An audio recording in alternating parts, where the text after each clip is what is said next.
هذا الصخل عنده شبكة علاقات عامة ضعيفة جدا، بحيث العالم كلها كارهته. سووه شيطان. نعم يا أصدقائي، سووه هو الشيطان. أي تجسيم للشيطان راح يتراءى لك ويتصور لك هذا الشكل اللي هو بافوميت. بس المشكلة الصخل يعني مو بس هاي الصورة مأذيته، هواي شغلات. نيجي هسه نشوف ليش الصخل صار هو شكله وتجسيد الشيطان. الوثنية الإغريقية كان بيها فد إله اسمه بان. هذا كان نصه صخل، عنده قرون، ايدين انسان. اللي ذكر اللعبة مال هرقل بالبلاي 1 راح يعرفها، يعني اذا انت كنت كلش قديم هيك راح يتلاعب بلاي 1. وهذا بان يسموه جوت اوف ذا وايلد، وهذا دائما كانوا يصوروه بانه هو فد واحد هيك وايلد، يعني هيك همجي، راعي البريه والقطعان والصيد. هاي اول دتشه صارت بوجه الصخل.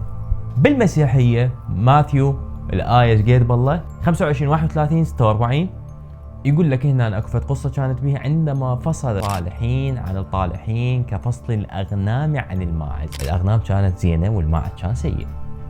هاي نمبر 2. نمبر 3 اللي هي شنو؟ الاسكيب جوت. مسوين عليه فيديو كلش قديم سابق بس ما اتذكر موجود بهذا الحساب لو ما موجود بهذا الحساب. الاسكيب جوت هو في الطقس كان باليهوديه، يقول لك سيدنا هارون اخو سيدنا موسى عليه السلام، يقول لك هنا اخذوا معزتين، وحده ضحوا بيها والثانية اطلقوها للبرية. هاي تاخذ شنو؟ هاي تاخذ السيئات، وهذا كان يسموه يوم كابير او ذا داي اوف اتونمنت، طقس موجود باليهودية. لهذا دائما نشوف اليهوديين دائما ياخذون يحاولون يشيلون صخلة يطببوها للمسجد الحرام حتى يضحون بيها، صخلة او ماعز، واكو هم يدخلون طليان يعني حمل. هنا يعني احنا بعدنا الصخل بدنا نحكي وياه بصورة لطيفة، يعني يضحون بيه على تجسيد. لحد ما اجت 1854 بالقرون الوسطى البس ليفي، اجى رسم بافوميت، راس معزه، جسم بشر، جناحات، رجلين معزه، وقال هذا تجسيد الشيطان. الناس اللي مهتمه بالسحر والشعوذه قالت ها هي الشيطان اجى 4K